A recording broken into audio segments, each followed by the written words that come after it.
"Ryan, could you come here for a moment?"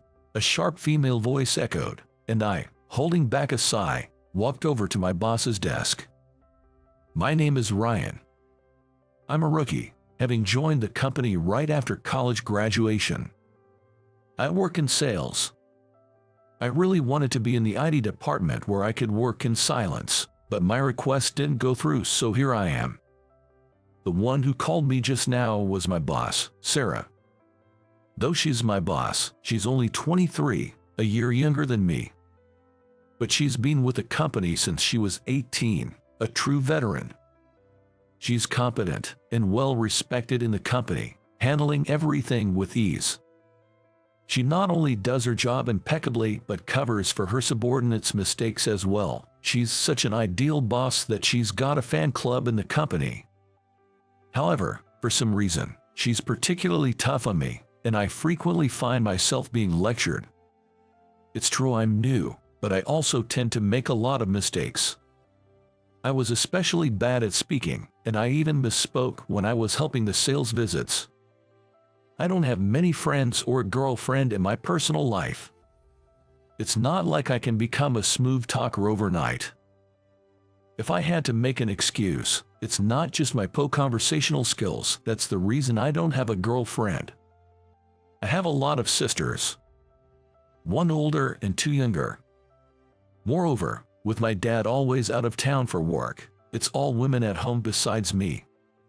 With that setup, I kinda wanted some distance from the female species, and as a result, my age equals my years without a girlfriend. Well, I didn't get along with female friends either, so I guess I really am prone to misspeaking. Probably that's the reason for being called out today. Ryan, what was with your comments in the meeting earlier? I expected your input, but you just stayed silent. It's problematic. Oops, my mistake. It seems the issue wasn't what I said, but rather what I didn't say. I did try my best to think of a response, but I was so focused on thinking that I ended up not saying anything. I only muttered a few words during the meeting, so her criticism might be justified. Sarah is petite and shorter than me. Her medium-length hair swayed as she looked up at me. Sarah is my boss, but she speaks politely to everyone, given her young age. But her voice was stern. I'm sorry. Meetings are also for sharing opinions, you know. Do you get that? Without me, it seems like these meetings can't happen. You're such a klutz, Ryan. When you embarrass yourself, it reflects poorly on the company. I'll make sure to train you properly. After that, Sarah started giving me more tasks. Sure, they were educational. But it was mostly easy stuff like carrying things and getting coffee. More like, I became Sarah's personal assistant. I definitely felt used. To others, it might seem enviable to be working so closely with the company's star, but I didn't feel that way at all. I mean, every day, as I assisted her on sales calls, I'd hear things like, "Sales isn't for you yet, klutz." Then, one day, Sarah took me to greet a client located a bit far away. The greeting was quick, and since the company was quite a distance away, we were supposed to head straight home afterward. However, the weather forecast was way off, and we ended up getting drenched in a sudden downpour. We were both soaked, so we rushed into a nearby convenience store. But due to the sudden rain, most of the umbrellas were sold out, and we only got one. The rain didn't seem to be letting up, so, feeling it was the right thing to do, I offered my umbrella to Sarah. "Here, use this." "But if I take it, won't you get wet, Ryan? My place is just around the corner, so even if I get a bit wet, it's no big deal." This was true. My house is only a 10-minute walk away. I'd already given my mom a heads up, so she's probably already got a hot bath waiting for me, so getting a bit wet on the way home wasn't an issue. But Sarah seemed reluctant to accept my favor. "Ryan, it's cheeky of you to look out for your boss like that. In times like these, it's the junior who should be the one getting spoiled," she pouted. "But Sarah, your clothes, they're kinda see-through. Taking the subway looking like that might not be a great idea." I wasn't trying to tease her. I just spoke what was immediately apparent. Apparently, it was the wrong thing to say. Sarah quickly covered herself with a flustered, "Oh my goodness. I mean, everything's visible." I inadvertently blurted out. "Ire, stop it. You don't say things like that. This is why you're such a klutz." Sarah seemed really embarrassed. This was tricky. She didn't seem to take the umbrella, but I couldn't let her leave like this either. I was wondering what to do when, achoo, Sarah sneezed. She was dressed rather lightly and looked cold. I wanted to head home too, so on a whim, I asked, "Want to come to my place?" Her face turned a deeper shade of red. Could she be running a fever? "What, your place, Ryan? You might catch a cold in this weather, and there aren't any cabs around here. Might be better to head to my place." As I tilted my head pondering, Sarah became fidgety. She kept glancing at me and said, her cheeks flushed, "I mean, sure, but why is she acting so nervous? Is she cold? Or maybe worried about a change of clothes?" True, it wouldn't be appropriate to lend her mine. I might have overlooked that.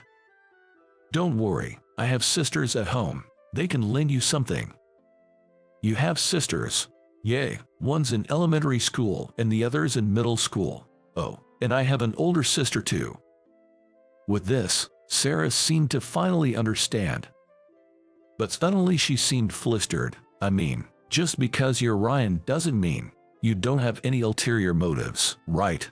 "Ulterior motives? Never mind. Please just take me to your place." I still didn't get what she was getting at, but if she was okay with it, I decided to head home with Sarah. Since we had just the one umbrella, we had to share. Luckily, Sarah's petite size made it easier. Upon reaching home, my younger sisters greeted us. Usually, only the youngest is around, but with a guest over, my middle school-aged sister was present too. My older sister seemed to be still at work.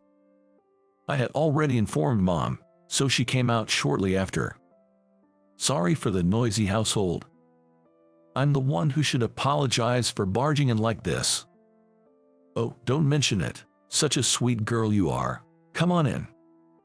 As Sarah was politely greeting everyone, my younger sisters started making a ruckus. It's hardly ever quiet in this house, I swear. "Big bro brought a friend." "Nope, she's his girlfriend." "Both wrong. Come on, show her to the bathroom." The sisters got it all mixed up, so I asked them to guide Sarah, and I escaped to the living room. Mom teased me while preparing dinner. She's a well-mannered and cute girl. It's rare for you to bring someone home, isn't it? Is there no place for me to hide? I wished I could just lock myself in my room, but we have a guest, so I couldn't. "She's not what you think. She's my boss, okay? Sure. I made such exchanges while helping out. Then, when Sarah came out of the bathroom, I was genuinely shocked. Not just because she had no makeup on, but her hair was long. She usually has it at her length, a kind of medium length. As I stared in astonishment, Sarah laughed. "I usually tie it up to make it look shorter. I like it long, but it gets in the way at work." When she let down her hair and smiled with a faint post-bath redness in her cheeks, even I felt my heart race. I grew up with a family of women, but right now, the prettiest one in this house has to be Sarah. She seemed to have borrowed clothes from my sisters, and as she was about to leave, Mom insisted, somewhat forcefully, that she stays for dinner. My elder sister came home, making dinner more lively than usual. Sarah has a knack for figuring out quickly what pleases people.